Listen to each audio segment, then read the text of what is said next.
Hello students. ये अब second doubt था हमारा उस असाइनमेंट का, क्लास 9th का जो बैच है उसके लिए असाइनमेंट का एंड सेकंड डाउट। डाउट कुछ मैंने इस तरीके से है, क्वेश्चन को यहाँ लिखा हुआ है, ट्रेन स्टार्ट्स फ्रॉम रेस्ट। ये भी ट्रेन की जर्नी के ऊपर है और इसके प्रीवियस वीडियो में, इसके प्रीवियस वीडियो में मैंने आपको ट्रेन की जर्नी के बारे में बताया था कि ट्रेन की जर्नी 3 फेजेस में होती है। पहला फेज़ होता है स्टेशन से एक्सेलरेट करने का, सेकंड फेज़ होता है ट्रेन का एक फुल स्पीड पर आने के बाद उस स्पीड को मेंटेन करने का, और एक तीसरा फेज़ आता है जहाँ पर स्पीड उसको कम की जाती है और अगले स्टेशन तक आते आते आप उसको स्टॉप कर देते हो। A journey of train can be divided in 3 phases, remember.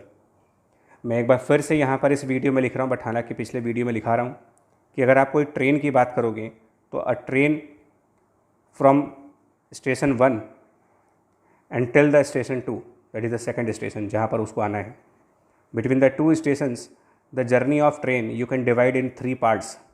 It can be divided in 3 phases।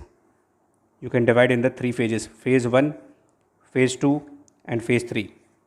ये 3 फेजेस कौन से हैं? तो फर्स्ट फेज होता है जहाँ पर वो ट्रेन एक्सेलरेट होती है, सेकंड फेज़ होता है जहाँ पर वो एक कांस्टेंट वेलोसिटी पे चलती है जो नॉर्मली उस ट्रेन की फुल स्पीड होती है, और एक तीसरा फेज़ होता है जिसमें वो नेक्स्ट स्टेशन तक आने से पहले ब्रेक अप्लाई करती है और धीरे धीरे अपनी स्पीड को कम करती है सो दैट कि अगले स्टेशन पे जा कर के वो ट्रेन स्टॉप कर जाए, यानी कि रिटार्डेट करेगी वो। Finally it stops, remember. यहाँ पर वो स्टॉप कर जाएगा, यानी कोई स्पीड नहीं होगी इसमें। और जब ट्रेन में हम स्टार्ट करते हैं, बोर्डिंग करते हैं, बोर्डिंग स्टेशन, तो बोर्डिंग स्टेशन पर भी उसकी जो इनिशियल स्पीड है दैट इज़ 0। तो 0 स्पीड से चलेंगे और 0 स्पीड पर जाएंगे। पहले हम स्पीड को बढ़ाएंगे, फिर स्पीड को मेंटेन करेंगे और फिर स्पीड को रिड्यूस कर देंगे। ये सिंपल थ्योरी है। और इसी थ्योरी के बेसिस पर जो ट्रेन के लिए हम जब ग्राफ प्लॉट करते हैं between the velocity and time, तो वो ग्राफ भी हमारा 3 फेजेस में डिवाइड होके आता है ना। ग्राफ जब आप निकालते हो तो ये ग्राफ 3 फेजेस में डिवाइड होता है। फेज़ 1 जहाँ पर वो स्पीड 0 से राइज करती है till the maximum speed, and then phase 2 where the speed is maintained, and the phase 3 where speed reduces. तीनों फेजेस हैं हमारे पास। नाउ लेट्स से कि जो हमारा फेज़ 1 है वो जब ख़त्म होता है at the end of phase 1, यानी कि जब ट्रेन अपनी फुल स्पीड पर आ चुकी है, तो हम ये मान लेते हैं कि उसकी स्पीड हमारी VF है, F for the full speed, कि अब इससे ज़्यादा ट्रेन की स्पीड नहीं बढ़ सकती। तो ट्रेन अपने फुल स्पीड तक चली गई, उसके बाद कुछ डिस्टेंस उसने फुल स्पीड से कवर किया, और फिर जब अगला स्टेशन आने वाला है तो वो अपनी स्पीड को रिड्यूस करना स्टार्ट करता है सो दैट कि फिर हम स्टॉप कर पाए। अब हम ये मानते हैं कि जो मेरा फेज़ 1 है, सपोज दैट कि जो मेरा फेज़ 1 है उसकी कुछ ड्यूरेशन होगी, उसकी कुछ लेंथ होगी, मतलब लेंथ का मतलब कुछ टाइम होगा जिस टाइम के लिए ट्रेन एक्सेलरेट करेगी। लेट्स से कि जो वो टाइम है ना, वो टाइम वो 5 सेकंड आपके क्वेश्चन में दिया है सेकंड लाइन के अंदर। ये वैल्यू आपको 5 सेकंड दी गई है, और इनफैक्ट ये जो फुल स्पीड है इसकी भी वैल्यू दी गई है 8 मीटर पर सेकंड, ये क्वेश्चन में दे रखा है। और हम ये मान लें कि जो कांस्टेंट स्पीड वाला फेज़ है, जितनी देर वो कांस्टेंट स्पीड से चला, ये कुछ T2 है, और उसके बाद जब वो स्लो डाउन हो गया और स्टॉप कर गया तो ये टाइम T3 मान लेते हैं। तीनों फेजेस का अलग अलग टाइम मान लेते हैं। अब इस क्वेश्चन के हिसाब से जो हमारा पार्ट है वो ये कह रहे हैं, क्वेश्चन क्या कह रहा है, यहाँ पर एक जो लाइन लिखी हुई है ना, उसको अंडरलाइन कर देते हैं, that the speed is maintained till it is, now be careful, till it is 80 meter from the next stopping place. So next stopping place से 80 मीटर पहले, 80 मीटर पहले, इससे 80 मीटर पहले आने पर उसने अपना ब्रेक लगाना चालू कर दिया। ठीक है, नेक्स्ट स्टॉप आने से 80 मीटर पहले ब्रेक लगाना स्टार्ट कर दिया, जिसका क्या मतलब हुआ कि जो फेज़ 3 है, फेज़ 3 80 मीटर का है, फेज़ 3 इज़ ऑफ 80 मीटर। यही इस क्वेश्चन का मतलब है। और हमें अपना कंसेप्ट भी पता है कि जब आप वेलोसिटी टाइम ग्राफ प्लॉट करते हो तो एरिया अंडर ग्राफ आपको उस पर्टिकुलर फेज़ का डिस्प्लेसमेंट देता है। अगर आप फेज़ 3 वाले ग्राफ का एरिया लोगे, फेज़ 3 वाले ग्राफ का एरिया, तो आपको ये मालूम चल जाता है कि हमने फेज़ 3 में कितना डिस्टेंस कवर किया है। और अगर इस एरिया को मैथमेटिकली आप सॉल्व करने की कोशिश करो area of a triangle figure से, तो it is area for this portion, area of this portion will be half, height of this triangle will be this v full speed which is 8 and base will be t3 and question में दे रखा है कि जो phase 3 है वो 80 metre का stretch है, 80 metre है वो, इसका मतलब जो t3 होगा है ना, t3 की वैल्यू 20 सेकेंड्स आएगी। फेज़ 3 हमारा 20 सेकेंड का होगा, राइट। अब फेज़ 3 हमारा 20 सेकेंड का हो गया, ठीक है, ये निकल जाएगा हमारा। अब हम क्या करेंगे, देखो टोटल टाइम कैसे निकालेंगे।